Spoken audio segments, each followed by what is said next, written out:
Hello friends, நம்ம எல்லாருமே WhatsApp use பண்ணிக்கிட்டு தான் இருக்கிறோம். ஸோ நமக்கு உண்டான முக்கியமான அவேர்னஸ் வீடியோ தான் இது. அதாவது வாட்ஸ்அப்பில் நிறையா ஸ்கேம் வருது அப்படிங்கிறது ஏற்கனவே தெரியும்.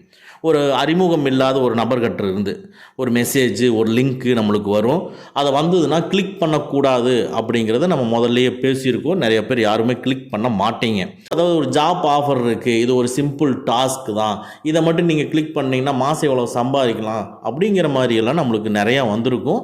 அதை நம்ம இந்த ஒரு அவேர்னஸ் நம்மளுக்கு ஆல்ரெடி இருக்கிறதுனால நம்ம யாருமே அந்த லிங்க்கை கிளிக் பண்ண மாட்டோம். அந்த மாதிரி ஒரு ஆஃபர் நம்மளுக்கு வந்துச்சு அப்படின்னா நம்ம என்ன பண்ணுவோம், உள்ளே போய் நம்ம அந்த லிங்க் எல்லாம் கிளிக் பண்ணாமல் அந்த சேட்டை லாங் ப்ரெஸ் பண்ணி டெலீட் பண்ணிடுவோம். இது வரைக்கும் நீங்கள் அப்படி பண்ணாமல் இருந்தீங்கன்னா எந்த ஒரு லிங்க்கையும் அறிமுகம் இல்லாத ஒரு நபர்கிட்ட இருந்து வந்த ஒரு வாட்ஸ்அப் சேட்டை இமீடியட்டாக நீங்கள் லாங் ப்ரெஸ் பண்ணி டெலீட் பண்ணிக்கங்க, எந்த ஒரு லிங்க்கையும் கிளிக் பண்ணாமல். ஆனால் இது இப்போ வந்திருக்கிற ஸ்கேம் கிடையாது. இப்போ வந்திருக்கிறது ரொம்ப அட்வான்ஸான ஸ்கேமு. இது கண்டிப்பாக நீங்கள் தெரிஞ்சாகணும். இப்போ வந்துட்டு இருக்கக்கூடிய ஸ்கேம் எப்படின்னா, அறிமுகம் ஆன நபர்கள், நம்மளுக்கு தெரிஞ்ச ஒரு ஃப்ரெண்ட்ஸு அண்ட் ஃபேமிலிஸில் இருக்கிறவங்க, ஸோ நம்ம கொலீக்ஸ், இவங்ககிட்ட நம்மளுக்கு மெசேஜ் வந்து ஸ்கேமாக வருது. ஸோ இதை எப்படி நம்ம கண்டுபிடிக்கிறது அப்படிங்கிறதான் நம்ம பார்க்க போகிறோம். இதில் அஃபெக்ட் ஆனவங்களும் சொல்லியிருக்காங்க, அதனால நம்மளும் அவேராக இருக்கணுங்கிறது தான் இந்த வீடியோ. யூஸ்ஃபுல்லாகவே ஒரு ப்ரைவேட் கன்சர்னாக இருந்தாலும் சரி, ஒரு கவர்மெண்ட் கன்சர்னாக இருந்தாலும் சரி, எல்லா இடத்துலையுமே ஒரு வாட்ஸ்அப் குரூப் ஓப்பன் பண்ணு. ஒரு டீச்சர்ஸ் இருக்காங்கன்னா ஒரு ப்ரைவேட் டீச்சர்ஸ் எல்லாம் சேர்ந்து ஒரு வாட்ஸ்அப் குரூப் இருக்கும். ஒரு கவர்மெண்ட் ஸ்டாஃப் இருக்காங்கன்னா அவங்களுக்கு ஒரு டிபார்ட்மெண்ட்டுக்கு தகுந்த மாதிரி ஒரு வாட்ஸ்அப் குரூப் இருக்கும். ஸோ அதில் day to day activity something ஏதோ ஒரு புதுசு வருது எல்லாமே உங்களுக்கு அதில் அப்டேட் பண்ணிக்கிட்டே தான் இருப்பாங்க, இல்லைங்களா? இது யூஸ்ஃபுல்லாக நடக்கிறது தான். இப்போ நார்மலாக ஒரு சின்ன கம்பெனியாக இருந்தாலும் சரி, ஒரு 10 பேர் ஒர்க் பண்ணுற கம்பெனியாக இருந்தாலும் சரி, அந்த 10 பேருக்குள்ளே ஒரு வாட்ஸ்அப் குரூப் இருக்கும். அவங்களுக்குள்ளே எந்தெந்த டே ஒர்க் நடக்குதோ அதை இது பண்ணிக்குவாங்க. பர்த்டே விஷஸ், இந்த மாதிரி நிறைய விஷயங்கள் நம்ம அந்த வாட்ஸ்அப் குரூப்புக்குள்ளேயே ஷேர் பண்ணி இந்த மாதிரி எல்லாம் பண்ணிக்கிட்டு இருப்போம், இல்லைங்களா? அது மாதிரி இப்போ ஒரு குரூப்புக்குள்ளே ஒரு மெசேஜ் வருது. இப்போ நம்ம குரூப்பில் இருக்கோம்னா அந்த குரூப்பில் இருக்கிற எல்லாருமே நம்மளுக்கு தெரியும்னா கண்டிப்பாக தெரியாது. ஸோ இப்போ ஒரு குரூப்பில் இருக்கிற ஒரு பர்சன் உங்களுக்கு ஒரு வெட்டிங் இன்விடேஷன் அனுப்புகிறாங்க. ஸோ அந்த குரூப்பில் அவர் வந்து பதிவு பண்ணுறாரு அப்படின்னா அது பிடிஎஃப் ஃபார்மேட்டில் உங்களுக்கு இருக்குது. ஸோ நீங்கள் அதை கிளிக் பண்ணுறீங்க, அப்படியே ஒரு 2 செகண்ட்குள்ளேயே ஏபிகே ஃபார்மேட்டாக கன்வெர்ட் ஆகிரும். அதே மாதிரி உங்களோட பர்மிஷன் கேட்காம இன்ஸ்டால் ஆகிரும். அது இன்ஸ்டால் ஆனதுக்கப்புறமா என்ன ஆகும்னு கேட்டிங்கன்னா, ஆட்டோமேட்டிக்காக உங்களுடைய டேட்டாஸ் எல்லாத்தையும் எடுக்க ஆரம்பிச்சிடும். அதுக்கப்புறமா வாட்ஸ்அப்பை உங்களுக்கு டிஸ்கனெக்ட் பண்ணும். அதுக்கப்புறம் அவங்க வாட்ஸ்அப்பை ஹேக் பண்ணிடுவாங்க. ஹேக் பண்ணினதுக்கு அப்புறமா உங்களுக்கு ஓடிபி வரும். அதுவும் வந்து வாட்ஸ்அப் மூலமாகவே ஓடிபி வர்ற மாதிரி செட் பண்ணி விட்டுட்டு உங்களுடைய டேட்டாஸ் எல்லாமே எடுத்துடுவாங்க. எடுத்ததுக்கப்புறமா if there is any money நீங்கள் அதிகமாக வச்சுருந்தீங்கன்னா அதையும் எடுத்துக்குவாங்க. இப்போ வரக்கூடிய லேட்டஸ்ட் ஸ்கேம் இதுதான். அதாவது உங்களுக்கு பிடிஎஃப் ஃபார்மேட்டில் எது வந்தாலும் நீங்கள் உடனே கிளிக் பண்ண வேண்டாம். ஏன்னா ஒரு குரூப்பில் இருக்காங்கன்னா குரூப்பில் இருக்கிற எல்லாருமே உங்களுக்கு தெரிஞ்சவங்கன்னு சொல்ல முடியாது. நீங்கள் என்ன ஒர்க் பண்ணுறீங்களோ அந்த ஒர்க் பண்ணுறதுக்கு ரிலேட்டடான ஒரு சப்ஜெக்டாக வரும். பிடிஎஃப் ஃபார்மேட்டில் உங்களுடைய குரூப்பில் இருந்து யாராவது ஒரு பர்சன் அனுப்புகிறாருன்னா அதை நம்பிடாதீங்க. ஒருவேளை உங்களுக்கு தெரிஞ்ச பர்சனாகவே இருப்போம், சரி ஃப்ரெண்டு தான் அனுப்பிச்சிருக்கான் என்னன்னு சொல்லி பார்க்கலான்ட்டு. பட் நீங்கள் அதே இது ஃப்ரெண்டை கூப்பிட்டு நீங்கள் பேசுனீங்கன்னா அவர் சொல்லுவார், என்னன்னு தெரிலடா, எனக்கு ஒரு இன்விடேஷன் வந்தது, அதை நான் கிளிக் பண்ணினேன், பிடிஎஃப் ஃபைல் இல்லாமல் அப்ளிகேஷன் ஃபைலாக வந்து ஏபிகே ஃபைலாக அது இன்ஸ்டால் ஆயிடுச்சு, அதை நான் டெலிட் பண்ணாமல் விட்டுட்டேன் அப்படின்னு சொல்லுவார். அப்படின்னா அவரோட மொபைல் ஏற்கனவே ஹேக் பண்ணிட்டாங்கன்னு அர்த்தம். ஸோ ஹேக் பண்ணிவிட்டு அவருடைய மொபைலில் இருக்கக்கூடிய கான்டாக்ட்ஸ் எல்லாம் எடுத்து அவர் எந்த குரூப்பில் இருக்காரோ அந்த குரூப்புக்கெல்லாம் அவர் அனுப்புகிற மாதிரியே உங்களுக்கு அனுப்புவாங்க.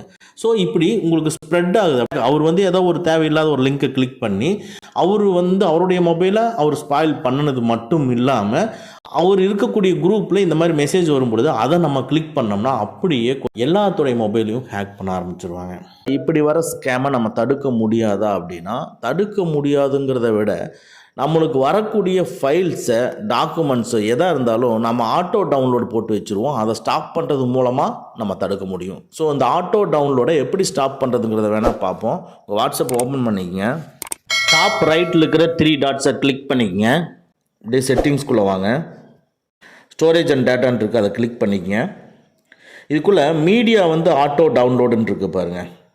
அதுக்குள்ளே when using mobile data use பண்ணுறப்பவே எல்லாமே டவுன்லோட் ஆகணும்னு நம்ம செலக்ட் பண்ணிக்கிறோம். அது எல்லாத்தையும் ரிமூவ் பண்ணிங்க. ஃபோட்டோஸ், ஆடியோஸ், வீடியோஸ், டாக்குமெண்ட்ஸ் எல்லாமே செலக்ட் ஆகிருக்கு இல்லையா?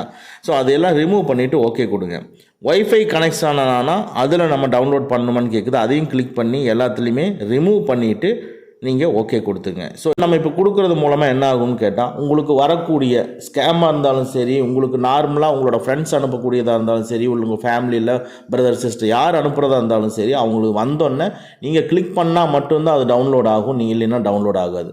ஸோ இது மூலமாக நம்மளுக்கு என்ன பண்ணலான்னு கேட்டால், இப்போ யாராவது ஒருத்தர் இப்போ தேவையில்லாத ஒரு ஃபைல் அனுப்புகிறாங்க பார்த்தீங்களா, அதை வந்து நம்ம கிளிக் பண்ணாமே அது டவுன்லோட் ஆகி ஏபிகே ஃபைல் இன்ஸ்டால் ஆகலாம் இல்லைங்களா. அதுக்கு பதிலாக நம்ம இதை ரிமூவ் பண்ணி வச்சுட்டோம்னா அது ஆட்டோமேட்டிக்காக டவுன்லோட் ஆகாது. இது மூலமாக ஆட்டோமேட்டிக்காக அந்த ஸ்கேம் நம்மளுக்கு தெரியாமே நடக்கிறத நம்ம தடுக்க முடியும். அதனால் தயவு செஞ்சு மீடியா ஆட்டோ டவுன்லோடை எல்லாத்தையும் ட்ராப் பண்ணி வைங்க. நீங்கள் எந்த சேட் வேணுமோ அந்த சேட்டை ஓப்பன் பண்ணி அதில் போய் நீங்கள் ஏதாவது ரிசீவ் ஆயிருந்தது அப்படின்னா அதை கிளிக் பண்ணால் மட்டும்தான் அது உங்களோட கேலரியில் டவுன்லோட் ஆகும். அதை அப்போ தான் பார்க்க முடியும். ஓகேங்களா. அதனால் வாட்ஸ்அப்பில் நீ எந்த குரூப்பில் இருந்தாலும் சரி, எந்த மெசேஜ் வந்தாலும் சரி, தயவு செஞ்சு நீங்கள் பிடிஎஃப் ஃபைல் தான், டாக்குமெண்ட் ஃபைல் தான் எதையுமே கிளிக் பண்ணிடாதீங்க. யார் அனுப்புகிறாங்க, அந்த அனுப்புகிற பர்சன் உங்களுக்கு நல்லா தெரிஞ்ச பர்சனாக இருந்ததுன்னா டைரெக்டாக கூப்பிட்டு என்னடா ஏதாவது அனுப்பிச்சியா அப்படின்னு சொல்லி கேளுங்க. இல்லை நான் அனுப்பலை அப்படின்னா தயவு செஞ்சு நீங்கள் அதை எதுவுமே பண்ண வேண்டாம், டெலீட் பண்ணிடுங்க. ஸோ இது ரீசெண்டாக வந்த ஸ்கேமு. நம்ம பிடிஎஃப் ஃபைல் தான் ஓப்பன் பண்ணுவோம், லிங்க் இருந்தால் தானே ஓப்பன் பண்ணக்கூடாது, பிடிஎஃப் ஃபைல் தானே, இதை ஓப்பன் பண்ணால் என்ன நடக்க போகுது அப்படின்னு நினச்சிட்டு நம்ம ஓப்பன் பண்ணுவோம். அந்த பிடிஎஃப் ஃபைலு ஏபிகே ஃபைலாக மாறி உங்களுக்கு இன்ஸ்டால் ஆகும். ரொம்ப கேர்ஃபுல்லாக இருங்க. வாட்ஸ்அப்பில் இருந்து எந்த ஒரு மெசேஜு உங்கள் குரூப்பில் இருக்கிறவங்க யார் அனுப்பிச்சாலும் டவுட் படுங்க, கண்டிப்பாக டவுட் படுங்க. அவங்கக்கிட்ட கூப்பிட்டு கேட்டு கன்ஃபர்மேஷன் வாங்கிட்டு அதுக்கப்புறமா ஓப்பன் பண்ணுங்கள். ஓகேங்களா. ஸோ இது ஒரு அவேர்னஸ் வீடியோ. கண்டிப்பாக நீங்கள் ஒரு பல குரூப்பில் இருப்பீங்கன்னா இந்த வீடியோவை ஷேர் பண்ணுங்கள். ஓகே ஃப்ரெண்ட்ஸ், அவ்வளோதான். இந்த வீடியோ உங்களுக்கு பிடிச்சிருந்தனா லைக் பண்ணுங்கள், உங்கள் நண்பர்களுக்கு மறக்காமல் ஷேர் பண்ணுங்கள். இந்த மாதிரி டெக்னிக்கலான விஷயங்களை நீங்கள் தெரிஞ்சுக்கணும்னா நம்ம சேனலை மறக்காமல் சப்ஸ்கிரைப் பண்ணிக்கங்க. கூடவே இருக்கிற பெல் ஐக்கானை ப்ரெஸ் பண்ணிக்க. நம்மளுடைய அடுத்த வீடியோ உங்களுக்கு உடனுக்குடன் தெரிய வரும்.